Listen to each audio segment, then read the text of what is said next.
جو حالات حاضرہ پر، کہ اس میں انہوں نے کہا کہ لا الہ الا اللہ محض منہ سے کہہ دینا کافی نہیں، یعنی دور جاہلیت چل رہا ہے، مسلمانوں کو دوبارہ اصل اسلام کی طرف لوٹانا، یعنی یہ گویا تمام مسلمانوں پر تکفیر کرنے کے مترادف ہے۔ بہرحال اس قسم کی کافی ساری مثالیں شیخ جمال رحمہ اللہ نے دی، اور بھی مثالیں شیخ نے دی کہ بعض لوگوں کو ہم نے دیکھا کہ گناہوں پر جو ہے تکفیر کرتے ہیں۔ تو بتانا مقصد یہ ہے ساتھیوں کہ شیخ کے کلام کا خلاصہ یہ ہے کہ اگرچہ وہ فرقے موجود نہیں، اگرچہ نام سے موجود نہیں، اگرچہ ان کے بانی مر چکے ہیں، لیکن آج بھی ان کے افکار زہر کی طرح، آج بھی ان کے افکار جو ہے ایک وائرس کی طرح جو ہے کئی سارے مسلمانوں کے درمیان جو ہے پنپ رہے ہیں، اور کئی سارے نادان مسلمان اس کے شکار ہو چکے ہیں، لہٰذا ان کے افکار کو واضح کرنا لازم ہے۔ پھر دوسرا سوال، کیسے اپنے آپ کو جو ہے 72، یعنی یوں سمجھے آپ 72 ہلاک ہو جانے والے فرقوں سے، یعنی یوں سمجھے، تو اس میں آپ یہ دیکھیں ساتھیوں ہم کیسے سمجھے۔ امام عبداللہ بن مبارک رحمہ اللہ فرماتے ہیں کہ حدیث میں جن فرقوں کا ذکر ہے بنیادی طور پر 4 فرقے ہیں ساتھ، یعنی 72 فرقے بنیادی طور پر 4 نفسیاتی خواہش پرست فرقوں کی باتوں کی ہی بنیاد ہے: قدریہ، مرجیہ، شیعہ یعنی روافض، اور خوارج۔ امام بربہاری رحمۃ اللہ علیہ امام عبداللہ بن مبارک رحمہ اللہ کے قول کی مزید تشریح کرتے ہیں، کہتے ہیں کہ جس نے سیدنا ابو بکر، عمر، عثمان اور علی رضوان اللہ تعالی اجمعین کو باقی اصحاب رسول سے افضل اور بہتر جانا، اور باقی اصحاب کے بارے میں اشارے اور کنائے میں بھی کوئی غلط بات نہیں کی، یعنی اشارتاً یعنی کنائے سے، یعنی دور دور تک کوئی بری بات نہیں کی، بلکہ سب کے بارے میں خیر کی بات کی اور ان کے بارے میں دعا کرتا ہے، وہ تشیع سے بری ہے، یعنی وہ شیعہ نہیں ہے۔ جس کا یہ عقیدہ ہے کہ ایمان قول و عمل کا مجموعہ ہے، اور ایمان میں زیادتی بھی ہوتی ہے اور کمی بھی ہوتی ہے، تو ارجاء سے نجات پا گیا، اور مرجیہ سے اس کا کوئی تعلق نہیں۔ جس نے یہ کہا کہ نماز ہر نیکی ہو یا گنہگار فاسق و فاجر اس کے پیچھے جائز ہے، اور جہاد صرف حکمران کی موافقت سے ہوگا، اور جو یہ سمجھتا ہے سلطان کے خلاف خروج جائز نہیں، اور ان کے لیے اصلاح خیر اور بھلائی کے لیے دعا کرنا درست ہے، تو اس کا تعلق خوارج سے نہیں ہے۔ جس نے یہ عقیدہ رکھا کہ تقدیر اچھی یا بری سب اللہ عز و جل کی طرف سے ہے، اور اس کا اختیار ہے کہ جسے چاہے گمراہ کر دے اور جسے چاہے ہدایت سے نوازے، تو وہ قدریہ سے تعلق نہیں رکھتا۔ جو ان 4 باتوں پہ پورا اترتا ہے تو جان لیجئے کہ یہ شخص سبحان اللہ اہل سنت والجماعت میں سے ہے۔ سہل بن عبداللہ التستری رحمہ اللہ سے سوال یہی ہوا، تو آپ نے اور ایک جواب دیا، آپ نے کہا 10 خصوصیات بیان کی کہ وہ مسلمانوں کی جماعت سے خروج نہ کریں، یعنی جیسے مسلمان حکمران مان چکے ہوں اس کے خلاف بھی خروج نہ کریں، کسی بھی صحابی رسول صلی اللہ علیہ وسلم کو برا بھلا نہ کہیں، اس امت محمدیہ کے خلاف کسی حال میں تلوار نکالنا درست نہ سمجھتا ہو، تقدیر کے جھٹلانے والا نہ ہو، کسی کے ایمان پہ شک نہ کرے یعنی خوارج کی طرح، دین کے معاملات میں بیجا بحث و مباحثہ نہ کرتا ہو، جان بوجھ کر اہل قبلہ میں سے جو گنہگار ہو اس کا جنازہ نہ چھوڑے اور اس کے لیے دعائے مغفرت کا قائل ہو، معذور یعنی موضوع پر مسح کرنے کا انکاری نہ ہو۔ کیوں ساتھیوں؟ موضوع پر مسح شیعہ نہیں کرتے، اہل سنت والجماعت ساکس پر جو ہے مسح کرتے ہیں۔ حکمران چاہیے نیک ہو یا فاسق و فاجر اس کی بیعت نہ توڑے۔ یہ باتیں بیان کی، تو ان اصولوں سے ہم پتہ کر سکتے ہیں کہ ہم آیا اہل سنت میں سے ہے یا نہیں ہے۔ اللہ رب العزت ہم سب کو صحیح منہج پر مرنے کی توفیق عطا فرمائے، آمین۔ تو جیسا میں نے ذکر کیا، آج ہم انشاءاللہ دیکھیں گے، ابھی تو ہم نے ابتدا کی ہے، لمحہ علی الفراق الدالہ۔ چلیے، شیخ صالح الفوزان حفظہ اللہ کی یہ دروس کا مجموعہ ہے جس میں شیخ نے تفصیل سے جو ہے بحث کی ہے۔ آپ صفحات کو آگے کریں، سکندر بھائی نیچے آئیں، ایرو مارک یوز کریں، ایسا مت یوز کریں جو ایرو مارک ہوتا ہے ڈاؤن تو آٹومیٹک، ہاں جی اوپر جائیں، اوپر جائیں، نہیں آگے بڑھیں، نہیں رک جائیں، یہاں پر رک جائیں، یہاں سے کتاب شروع ہوتی ہے، دیکھیں آپ یہاں پر یہاں پر نہیں نہیں نہیں نہیں نہیں آگے بڑھیں آپ، یہ نہیں ہے، یہ تو مقدمہ ہے۔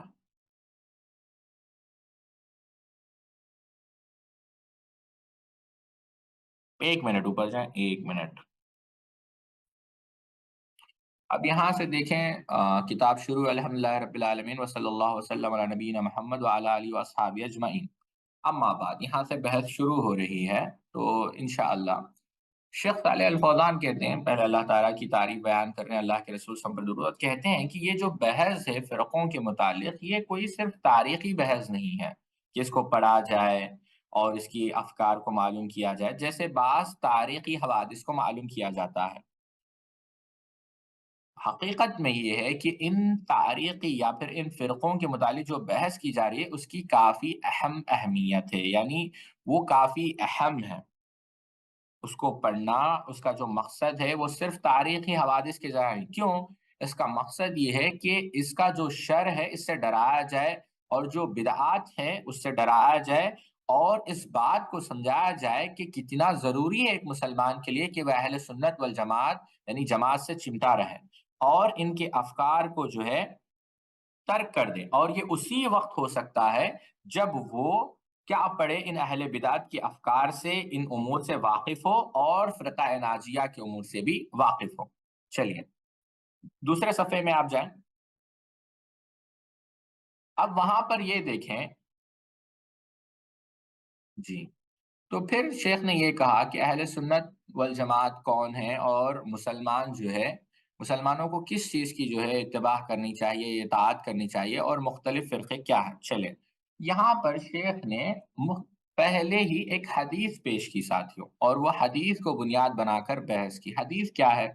اس حدیث کو امام بخاری رحمہ اللہ نے نقل کیا کتاب المناقب کے اندر، اور وہ حدیث معروف حدیث ہے، آپ لوگوں نے بار بار سنی ہوگی، سیدنا حذیفہ ابن یمان رضی اللہ تعالیٰ عنہ کی۔ وہ کہتے ہیں یقول کان الناس یسألون رسول اللہ صلی اللہ علیہ وسلم عن الخیر وکنت اسألہ عن الشر مخافات ان یدرکنی فقلت یا رسول اللہ انا كنا فی جاہلیت والشر فجاءنا اللہ بهذا الخیر فهل بعد هذا الخیر فهل بعد هذا الخير من الشر؟ فقال نعم. قلت وهل بعد ذلك الشر من الخير؟ قال نعم. وفيه دقن. قلت وما دقنه؟ قال قوم يهدون بغير هدي تعرف منهم وتنكر. قلت فهل بعد ذلك الخير من شر؟ قال نعم. دواد الى ابواب جهنم من اجابهم اليها فزوفوه فيها. قلت يا رسول الله صفهم لنا. فقال هم من جلدتنا ويتكلمون بألسنتنا. قلت فما تأمرني إن أدركني ذلك؟ قال تلزم جماعة المسلمين وإمامهم. قلت فإن لم يكن لهم جماعة ولا إمام؟ قال فاعتزل تلك الفراق كلها ولو أن تعزى بأصل شجرة حتى يدركك الموت وأنت على ذلك، أو كما قال النبي صلی اللہ علیہ وسلم۔ سیدنا حذیفہ کہتے ہیں کہ دوسرے صحابہ اللہ کے رسول صلی اللہ علیہ وسلم سے خیر کے متعلق سوال کیا کرتے تھے، لیکن میں شر کے بارے میں پوچھتا تھا اس خوف سے کہ کہیں میں شر میں نہ پڑ جاؤں، شر میں نہ پھنس جاؤں۔ تو میں نے ایک مرتبہ اللہ کے رسول صلی اللہ علیہ وسلم سے سوال کیا، یا رسول اللہ ہم جاہلیت اور شر کے زمانے میں تھے، پھر اللہ تعالیٰ نے ہمیں خیر و برکت یعنی اسلام کی نعمت عطا فرمائی، اب کیا اس خیر کے بعد بھی شر کا کوئی زمانہ آئے گا؟ تو آپ صلی اللہ علیہ وسلم نے فرمایا کہ ہاں۔ میں نے سوال کیا اور اس شر کے بعد پھر خیر کا کوئی زمانہ آئے گا؟ آپ صلی اللہ علیہ وسلم نے کہا ہاں، لیکن اس خیر پر کچھ دھواں ہوگا۔ کیا ہوگا؟ دھواں۔ میں نے عرض کیا وہ دھواں کیا ہوگا؟ تو آپ صلی اللہ علیہ وسلم جواب دیا کہ ایسے لوگ پیدا ہوں گے جو میری سنت اور طریقے کے علاوہ دوسرے طریقے اختیار کریں گے، اور یعنی بات اچھی ہوگی کوئی بری، میں یعنی آپ صلی اللہ علیہ وسلم یعنی آپ نے سوال کیا کیا اس کے خیر کے بعد پھر شر کا کوئی زمانہ آئے گا، یعنی آپ سمجھے؟ تو آپ صلی اللہ علیہ وسلم نے فرمایا کہ ہاں، جہنم کے دروازوں کی طرف بلانے والے پیدا ہوں گے جو ان کی بات قبول کرے گا اور اسے جہنم میں جھونک دیں گے۔ میں نے عرض کیا یا رسول اللہ ان کے اوصاف بھی بیان فرمائیے۔ آپ صلی اللہ علیہ وسلم فرمایا وہ لوگ ہماری ہی قوم و مذہب کے ہوں گے، ہماری ہی زبان بولیں گے۔ میں نے عرض کیا پھر اگر میں ان لوگوں کا زمانہ پاؤں تو میرے لیے آپ کیا حکم ہے؟ آپ صلی اللہ علیہ وسلم فرمایا کہ مسلمانوں کی جماعت اور ان کے امام کو لازم پکڑنا۔ میں نے عرض کیا اگر مسلمانوں کی جماعت نہ ہو اور نہ ان کا کوئی امام ہو؟ آپ صلی اللہ علیہ وسلم نے فرمایا ان تمام فرقوں سے اپنے کو الگ رکھنا، اگرچہ تجھے اس کے لیے کسی درخت کی جڑ پر یعنی پتے جو ہے آپ کو وہی بھی جو ہے جپانی پڑے، یہاں تک کہ تیری موت آ جائے تو اسی حالت پر، یعنی جو تیرے حق میں ان کی صحبت میسر ہونے سے بہتر یہی ہے کہ تو اکیلا ہو جائے۔ یہ جو ہے حدیث کا مفہوم ہے۔ آگے بڑھے آپ، یعنی اگلے صفحے پر جائے تو اس حدیث سے ساتھیوں پہلے یہ حدیث کی بنیاد پر یہاں اس حدیث سے کیا بات پتا چلا کہ جو گمراہ یعنی شر کے متعلق علم حاصل کیا، یعنی ان جو گمراہ کن فرقے ہیں ان کی معرفت ہو، ان کے طریقے، ان کے شبہات، اور پھر اہل سنت والجماعت کی جو ہے معرفت ہو، یہ کیا ہے مسلمان کے لیے بے حد مفید ہے۔ کیوں؟ جب جب جانیں گے ان کے شبہات کیسے ہوں گے، ان کے طریقے کیسے ہوں گے، تو ظاہر سی بات ہے آپ کے پاس علم ہوگا، آپ ان کے فتنوں میں نہیں آئیں گے۔ آپ دیکھیں اس حدیث کے اندر شیخ صالح الفوزان حفظہ اللہ کہتے ہیں کہ اس حدیث کے اندر سیدنا حذیفہ نے کیا کہا کہ کیا خیر کے بعد شر ہوگا، ٹھیک ہے؟ تو آپ صلی اللہ علیہ وسلم کیا کہا کہ بعض دعات ہوں گے، دائی ہوں گے جو جہنم کے دروازے کی طرف بلائیں گے، جو ان کی دعوت قبول کرے گا وہ جہنم میں پھینکے جائیں گے۔ تو آپ صلی اللہ علیہ وسلم سے پوچھا کہ ان کی صفات، تو صفات بیان کی۔ تو یہ پتا چلا ساتھیوں کہ یہ کتنی جو ہے بھیانک چیز ہے کہ انسان اگر ان کی بات کو مان لے گا تو سیدھا جہنم میں جائے گا۔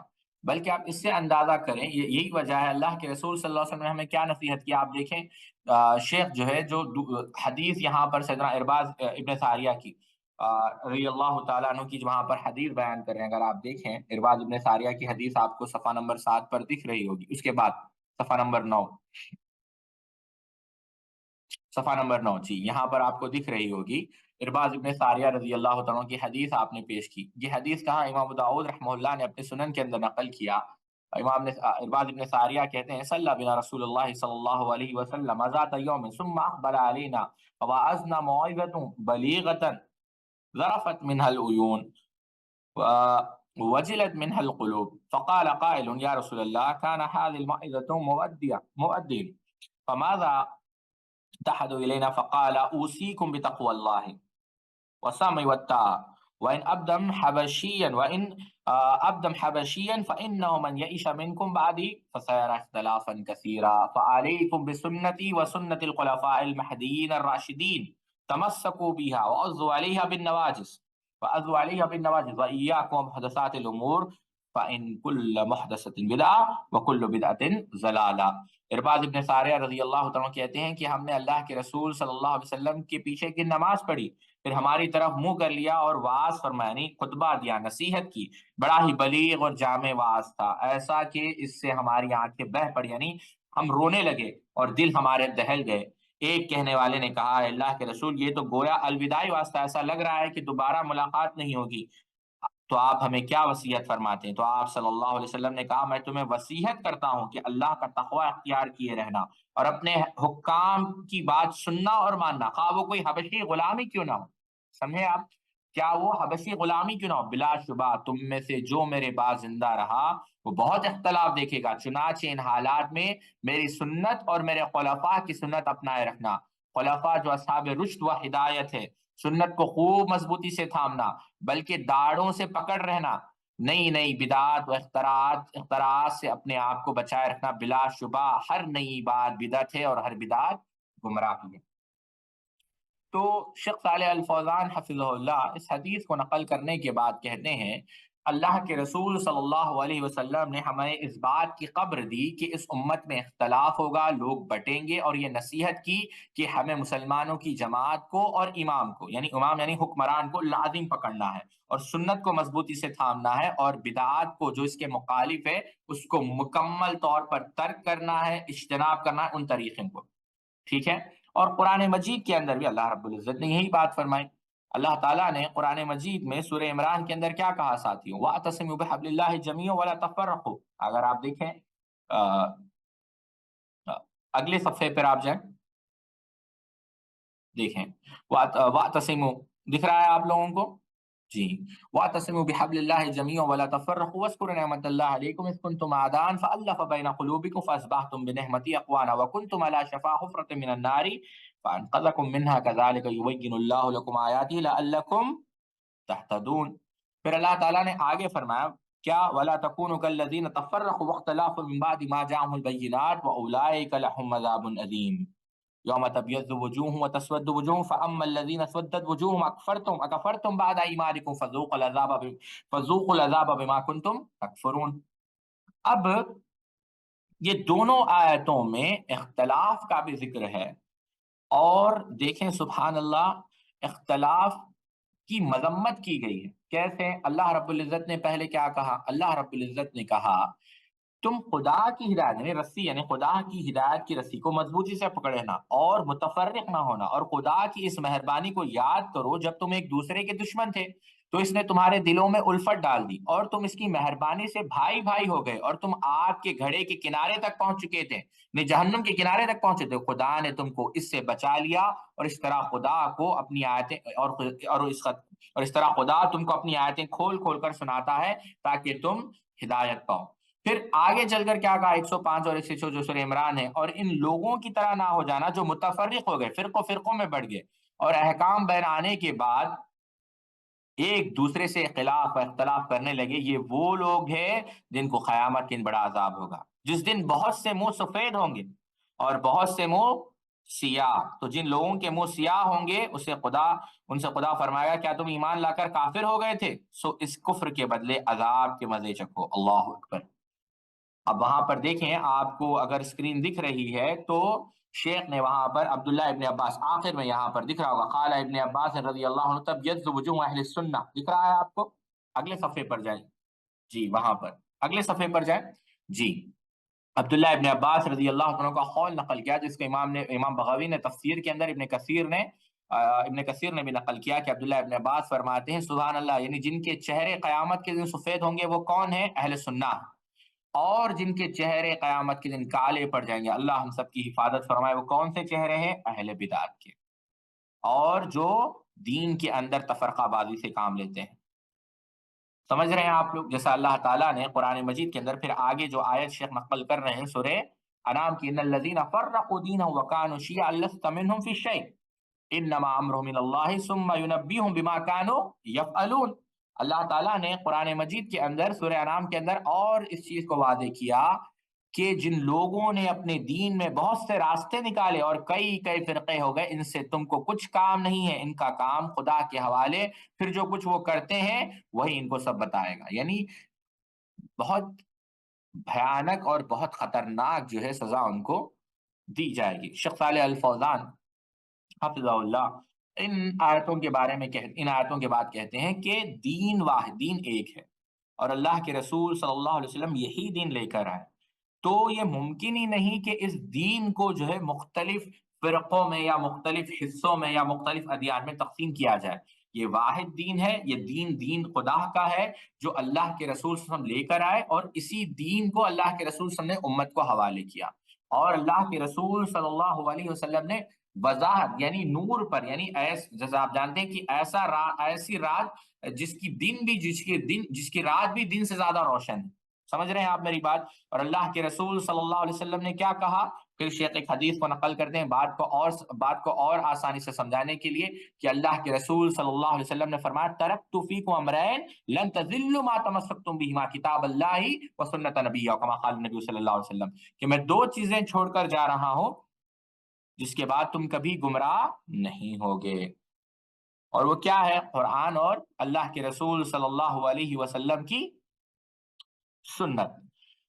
تو جب کبھی، پھر کہتے ہیں کہ جب کبھی افتراق کا ذکر کتاب میں آیا ہے تو وہ مذمت کے ساتھ آیا ہے اور عذاب کے ساتھ اس کا ذکر کیا ہے کہ یہ جو اختلاف، یہ فرقہ بازی، یہ کیا ہے؟ قابل مذمت ہے اور قابل عذاب ہے، یہ جو ہے عذاب کے مستحق چیز بننے جانی۔ اور جب کبھی اتحاد کا ذکر آیا ہے تو وہ صداقت کے ساتھ، ہدایت کے ساتھ اس کی تعریف کی گئی ہے، اور وہ قابل اجر ذکر کیا گیا ہے، دنیا کے اندر بھی اور آخرت کے اندر بھی۔ اور اس کے بعد اگلے صفحے پر آپ جائیے جی۔ پھر کہتے ہیں کہ اللہ کے رسول صلی اللہ علیہ وسلم نے ہمیں جماعت سے جو ہے جڑنے کا حکم دیا ہے، اور جماعت سے جڑے رہنے کا حکم دیا، یعنی ہم جماعت سے جڑے رہیں، ہمیشہ جماعت سے ہم دور نہ ہو۔ اور وہی حدیث جو معروف ہے، جس کو ہم نے شیخ ارشاد اللہ قصری کی کتاب میں بھی پڑھا تھا، کہ اللہ کے رسول صلی اللہ علیہ وسلم نے کیا کہا؟ یأتین علی امتی ما آتا علی بنی اسرائیل، علی امتی ما آتا علی بنی اسرائیل حذو النعل بالنعل حتى ان كان منهم من اتى امه علانية لكان في امتي من يصنع ذلك وان بني اسرائيل تفرقت على 72 ملة وتفترق امتي على 73 ملة كلهم في النار الا ملة واحدة، قال ومن هي يا رسول الله؟ قال ما انا عليه واصحابي۔ کہ اللہ کے رسول صلی اللہ علیہ وسلم نے کہا کہ بنی اسرائیل 72 فرقوں میں بٹ گئے اور میری امت 73 فرقوں میں بٹ جائے گی اور ایک فرقے کو چھوڑ کر باقی سب جہنم میں جائیں گے۔ صحابہ نے عرض کیا اللہ کے رسول یہ کون سی جماعت ہوگی؟ تو آپ صلی اللہ علیہ وسلم نے فرمایا یہ وہ لوگ ہوں گے جو میرے اور میرے صحابہ کے نقش قدم پر ہوں گے۔ تو اب اس سے بھی کیا بات پتا چلی ساتھیوں کہ آپ صلی اللہ علیہ وسلم نے، اگر آپ دیکھیں اسکرین پر شاید آپ کو دکھ رہا ہوگا، آگے بڑھے آپ دوسرے صفحے پر جائیں، تیسرے صفحے پر جائیں، صفحہ نمبر 13، 14، 15، یہ حواشی ہیں، 16، 17، دیکھیں فاخبرہ، یعنی نہیں پیچھے جائیے، پیچھے دیکھیے آپ، فاخبرہ وہاں پر اللہ کے رسول صلی اللہ علیہ وسلم نے، شیخ صالح الفوزان بیان کرتے ہیں کہ اللہ کے رسول صلی اللہ علیہ وسلم نے حدیث میں اس بات کا ذکر کیا کہ افتراق ہو کر رہے گا اس امت میں۔ اور اللہ کے رسول صلی اللہ علیہ وسلم، آپ دیکھیں اللہ کے رسول صلی اللہ علیہ وسلم کبھی بھی اپنے قائد سے نہیں بیان، وما ينطق عن الهوى ان هو الا وحی یوحی، تو ظاہر سی بات ہے ایسا ہوا ہے اور ایسا ہوگا جب اللہ کے رسول صلی اللہ علیہ وسلم نے بیان کیا ہے۔ تو یہ اللہ کے رسول صلی اللہ علیہ وسلم کی طرف سے تنبیہ تھی، اور اللہ کے رسول صلی اللہ علیہ وسلم بشیر بھی ہے، نذیر بھی، یعنی ڈرا رہے ہیں، یہ صرف خبر نہیں ہے، اللہ کے رسول ڈرا رہے ہیں کہ ایسا ہوگا اور تمہیں اس وقت کیا کرنا ہے، کیسا ہوگا کہ کلہم فی النار، یہ 72 فرقے جہنم میں جائیں گے، اور تمہیں کیا کرنا ہے، تمہیں اس چیز پر لازم رہنا ہے جس چیز پر میں انا علی و اصحابی، اس پر جو ہے میں اور میرے صحابہ تھے۔ یہیں پر آج ہم روکتے ہیں، انشاءاللہ کل سے انشاءاللہ آگے بڑھیں گے، یہیں سے صفحہ نمبر 18 سے۔ اللہ رب العزت سے دعا ہے اللہ رب العزت ہم سب کو کہنے سننے سادہ عمل کرنے کی توفیق عطا فرمائے۔ اللہ تعالیٰ جو ہے ہمارے لیے یہ مفید بنائے۔ کسی کے اگر